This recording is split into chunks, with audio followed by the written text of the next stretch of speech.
Test 4. You will hear a number of different recordings and you will have to answer questions on what you hear. You will hear a phone conversation between Alex, an employee at a company called JPNW, and Martha, who wants to work as a trainee at the company. Hi, Alex. It's Martha Clines here. James White gave me your number.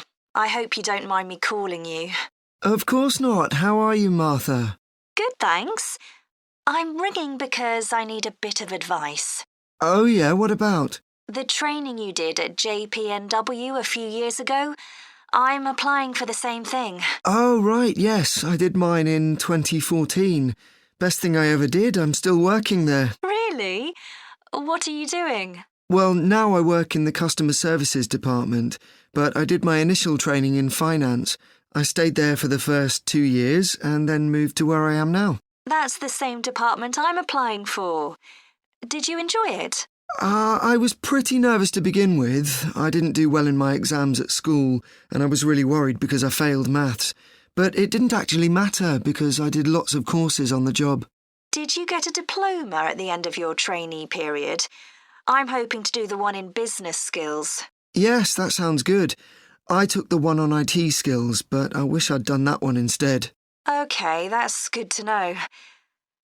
What about the other trainees? How did you get on with them? There were about 20 of us who started at the same time, and we were all around the same age. I was 18, and there was only one person younger than me who was 17. The rest were between 18 and 20. I made some good friends. I've heard lots of good things about the training at JPNW. It seems like there are a lot of opportunities there. Yeah, definitely.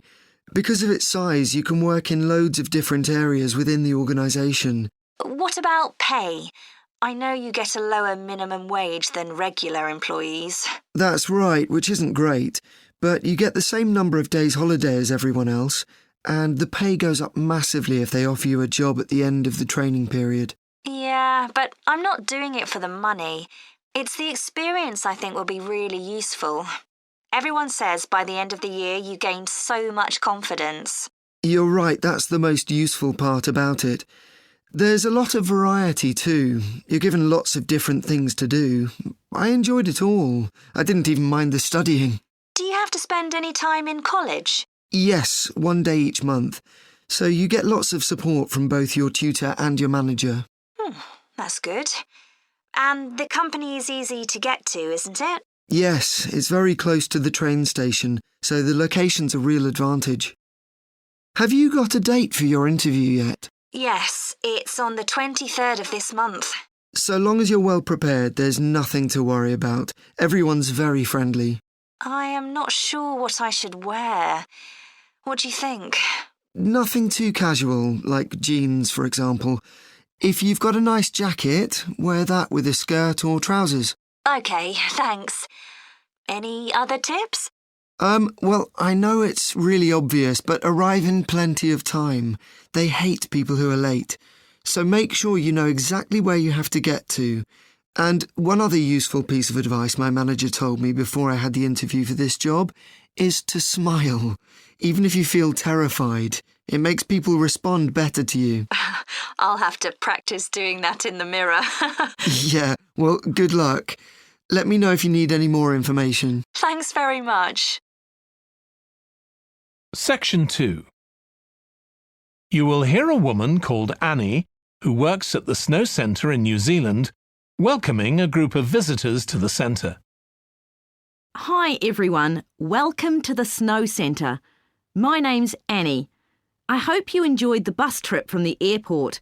We've certainly got plenty of snow today. Well, you've come to New Zealand's premier snow and ski centre, and we've a whole load of activities for you during your week here.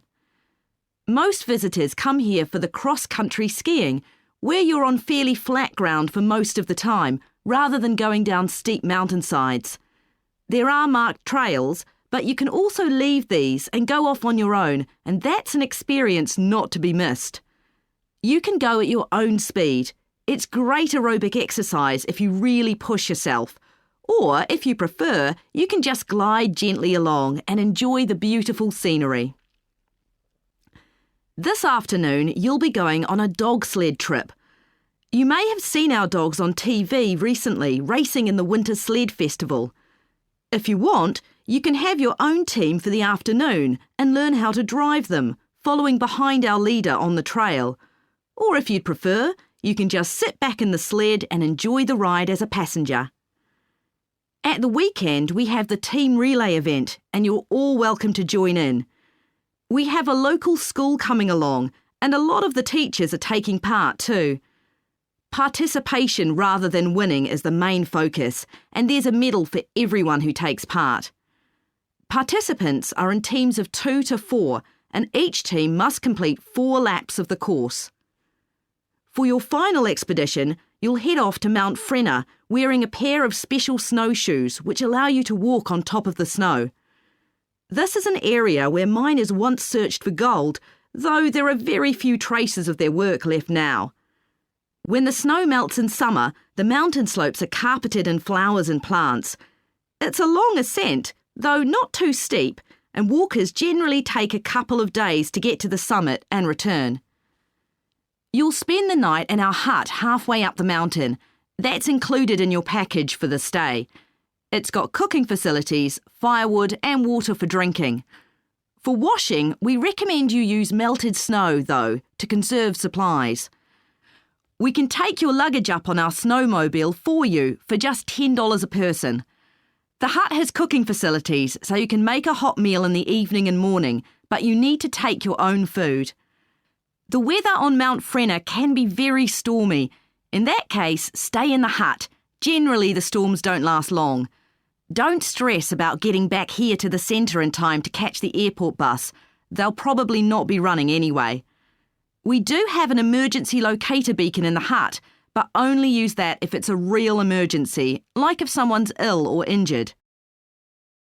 Now, let me tell you something about the different ski trails you can follow during your stay here.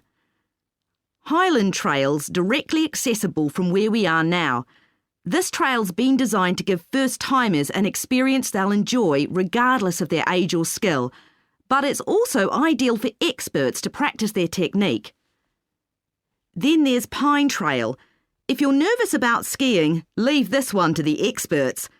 You follow a steep valley looking right down on the river below. Scary! But if you've fully mastered the techniques needed for hills, it's great fun.